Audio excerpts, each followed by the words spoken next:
जसरी हुन्छ परिवर्तन गर्नुपर्छ र जसरी हुन्छ प्रत्यक्ष कार्यकारीको निर्वाचन गर्नुपर्छ। यहाँ हेरेर बसेर हुन्छ? आन्दोलनकारीले यो नियम मानेको थियो भने किन आन्दोलन गर्नु? घर बसेर सुत्ता भइहाल्थ्यो नि। तर के आन्दोलनकारीले माग राखिसकेपछि आन्दोलनकारीले पुरा गर्छ र हामीलाई संवादमा बोलाउनुपर्छ। कुनै पनि कुरा कोठामा लुकाएर हुँदैन।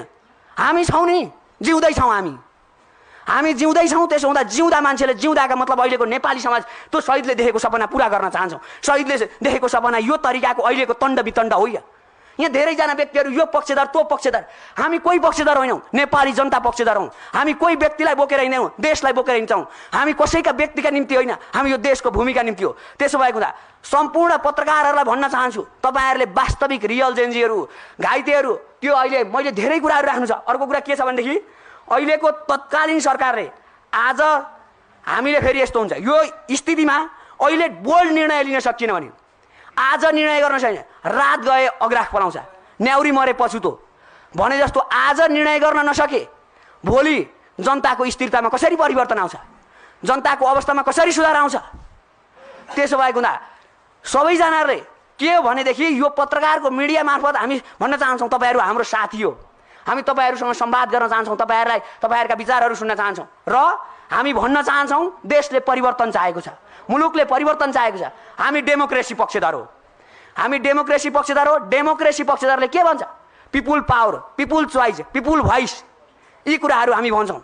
त्यसो हुँदा डेमोक्रेसीले परिवर्तन ल्याएको हो, तर अवस्था परिवर्तन।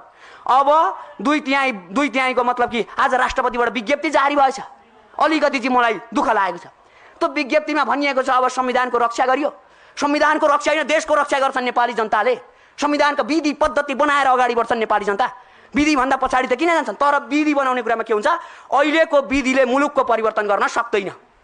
यो कुरा जहाँ बोल्नुपर्छ, जहाँ गर्नुपर्छ हामी तयार छौँ। जहाँ बोल्नुपर्छ, जहाँ बोलाइन्छ तयार छौँ। तर हामी कसैलाई विरोध गर्दैनौँ। तर के चाहिँ भनेदेखि नेतृत्व लिएर गइसकेपछि नेतृत्वले तुहाउन चाहिँ पाउँदैन। माग र मुद्दाहरू तुहाएर चाहिँ अगाडि बढ्न पाउँदैन। परिस्थितिले शून्यता छ। हामी के भन्छौँ? नेपाल अहिले दुःखमा छ।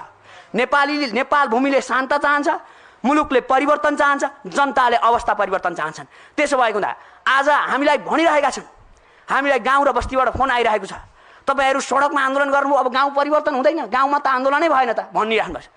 ढुक्क हुनुहोस्, परिवर्तन गाउँदेखि सहरसम्म हुन्छ। देशदेखि मतलब यो देशको भूमि जुनसुकै ठाउँ र टोलका हुन्छन्। त्यसो हुँदा आन्दोलन काठमाडौँमा मात्रै भएको होइन,